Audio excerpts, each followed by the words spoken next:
2018 Mazda RX Vision. Everyone thought that the Wankel engine was dead. This type of internal combustion engine has a few problems such as the apex seals, a high oil consumption and really bad emissions. Because of that, the only manufacturer that made one was Mazda, which offered one in the RX-8 up until 2012 when it was discontinued for good. However, it seems that the engine is not dead and it might come back to life with the 2018 Mazda RX-7, the car everyone is waiting for. The RX-7 has been used in the past for two-door, two-seat sports cars, and these are now among some of the most desirable Japanese cars ever made. Is IT real? Well, not that long ago the RX Vision concept was released, and together with it, Mazda said that a production car might be in store. The rumored RX-7 would be loosely based on this concept, but it would use the modular platform found in the MX-5. Expect it to be longer, wider and likely quite similar in height to the MX-5. This will make the RX-7 have pretty much the perfect proportions for a true sports car.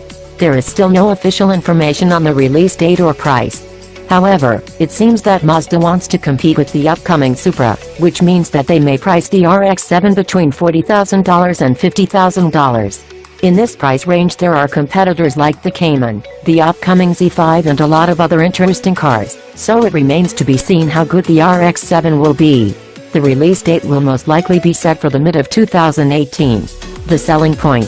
The 2018 Mazda RX-7 will definitely feature a Wankel rotary engine, which means it will be the only new car to have one.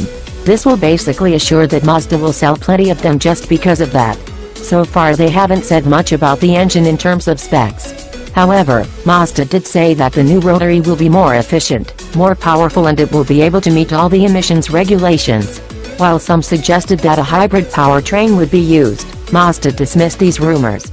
Instead, the engine will most likely be a twin-rotor 1.6-liter petrol engine sporting turbocharging.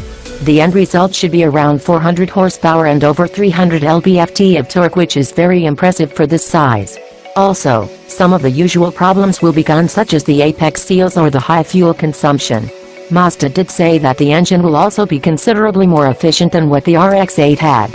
A 6-speed manual gearbox, rear-wheel drive and a mechanical LSD are expected on the base model. An automatic should also be an option.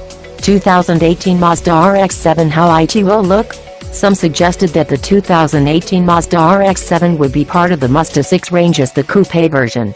However, while this would make sense, this is highly unlikely considering that the 6 is front-wheel drive. Instead, the RX-7 will most likely get a design inspired by that of the Vision concept car. Expect it to have a long hood, a short rear end, as well as a really low roofline. Unlike what some suggested, it will remain a two-door coupe. A convertible is highly unlikely at this point, which is fine considering the target market. We don't expect too much from the RX-7 in terms of interior. Like with the original, a really minimalistic look is to be expected. This is pretty much the norm these days for any true sports car, and it will likely not change for the near future. 2 seats will be all it has to offer, but it should offer a low and centered driving position, which is to be desired from a car in this class.